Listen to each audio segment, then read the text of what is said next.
and I just want the real me back.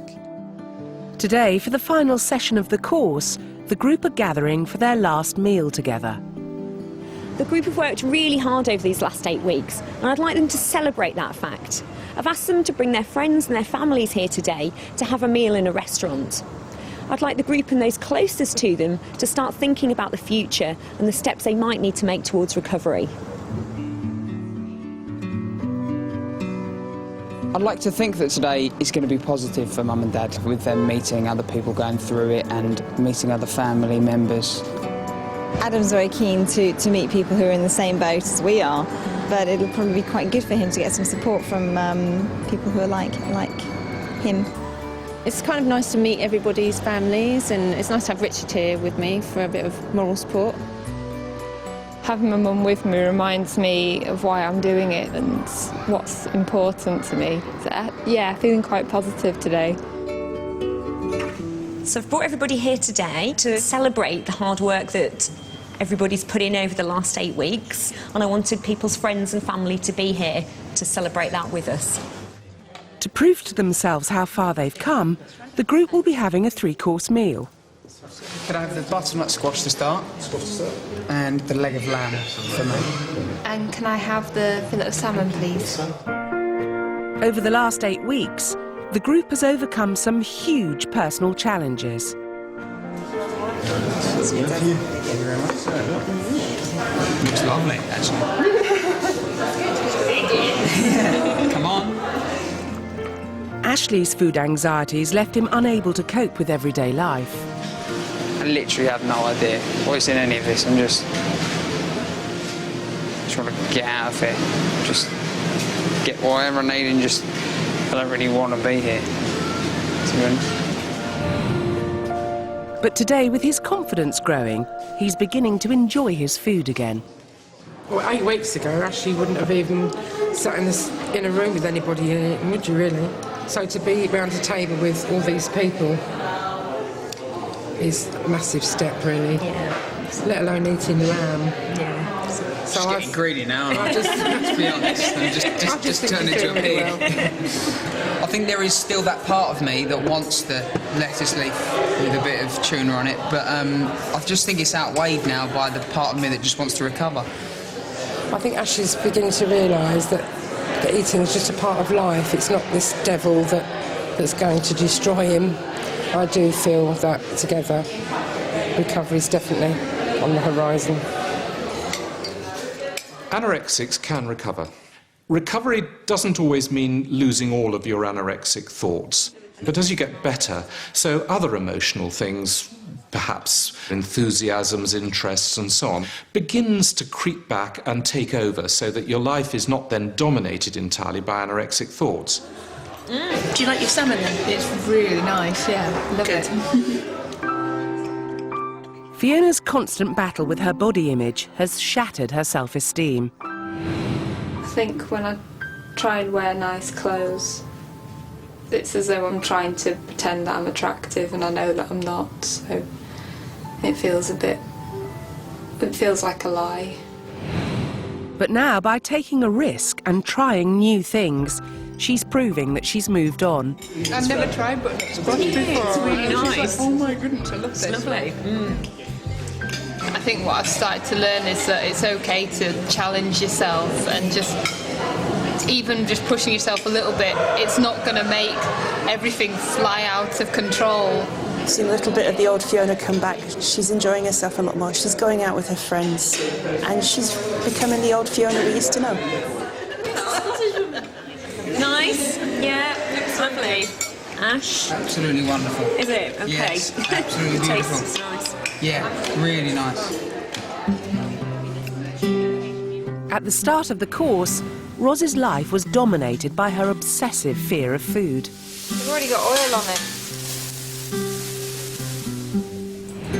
But little by little, she's begun to face up to the challenges that lie ahead. I have learnt a lot. If I can be reinforced and keep being reinforced, come on Roz, come on Roz, come on Roz, then he's hoping I can do it. Yeah. He's hoping I can climb it. You know, the end result has got to be worth it. it's got to be an improvement. It's got to be better. It's got to be worth it to try and get our lives back. I have big hopes for the future that she will actually make a full recovery. You know, you've got to keep hoping, but that's what you get to in the end. You've got to have something to look forward to. The salmon tastes beautiful. It's really sort of delicate flavour. It's really nice. I have got some sea bass. Morag was totally consumed by her illness, forgetting her true self-worth. Dear Morag, I wanted to write about the things that make you who you are. But now she's proved that by pushing herself, she can make important changes. I have come a long way, and it's just shown me that actually taking a risk and doing something a bit different is not the end of the world, and you know, I can actually handle it quite well. When you're very close to somebody with an eating disorder, you get a sense of just how much of a struggle every single day is. And hopefully the time will come where you can be a bit more focused on the food that you like, not the food that's safe. And I think that's something that, you know, in the long run we'll be aiming for.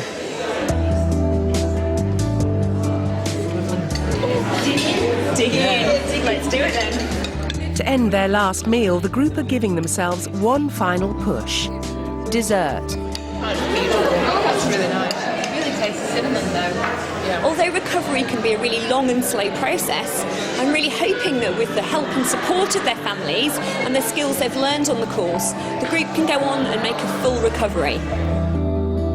Looking forward to the future, I can see where I need to go. I can see the path in front of me. So it's just a case of moving forward now. I am proud of what I've done. I've proved to myself that I can make the changes that I need to make, and it's just a question of keeping going with that now. If people fear that they may be starting with something like this, they've got to get help immediately. And the longer it goes on, the worse it gets and the more entrenched it becomes. And that's when people start to die. And this is the reality. I do feel determined that I want to get better. There's no doubt about that. It's been too tough for too long. I think I can definitely see me without anorexia.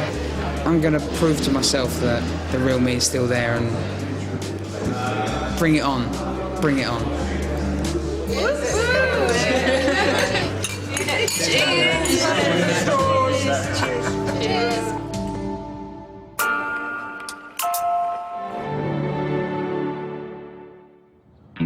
After 5 days, it's nearly time for Eddie and Louise to check out of the feeding clinic.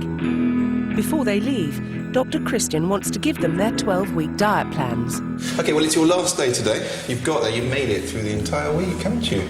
And you survived. Was it tougher than you thought? I found the hunger wasn't so much of a problem, but the emotional journey I took, I wasn't prepared for that. You were raring to go almost from day one to make changes, weren't you? But I think with you, Louise, it took a little bit longer. There was quite a lot of barriers up at the beginning, weren't there? Is that fair? Yeah, very much so, yeah. Yeah, why do you think that was? Just admitting I was wrong, I suppose, and facing the emotional aspect of it all. With food, for me, I think a lot of it's psychological, and facing that was tough. Mm. So, the very last stage is now giving you your diet plans, which we've done for you. Edmund, that one's yours. Louise, obviously, that one is yours. They're really more about portion sizing, you know, you downsizing a little bit and not having masses of leftovers for breakfast, and you increasing the variety and increasing the actual amounts that you're eating. I hope you'll find them really doable. A really important thing I want to say to you now, this is not a competition and it's not a race. These changes I want you to make are changes now for the rest of your life. I'm going to see you in 12 weeks just to see how you're getting on. I hope it's all working well and you're finding it's easy and successful. If not, we can talk about why, but I think you will. And I think you'll do really well. Right, see ya. I've discovered that I don't have to react every time I feel like I need to eat something. Every time my stomach is saying to me, feed me, I can just ignore it. It's definitely given me the impetus to actually change my life. I think if I concentrate on myself, then other things will start happening. I can visualise myself being a lot different. Not only with the diet change, just me as a person changed. Like, if I ever think I don't deserve something, I'm going to give myself a good telling off and think,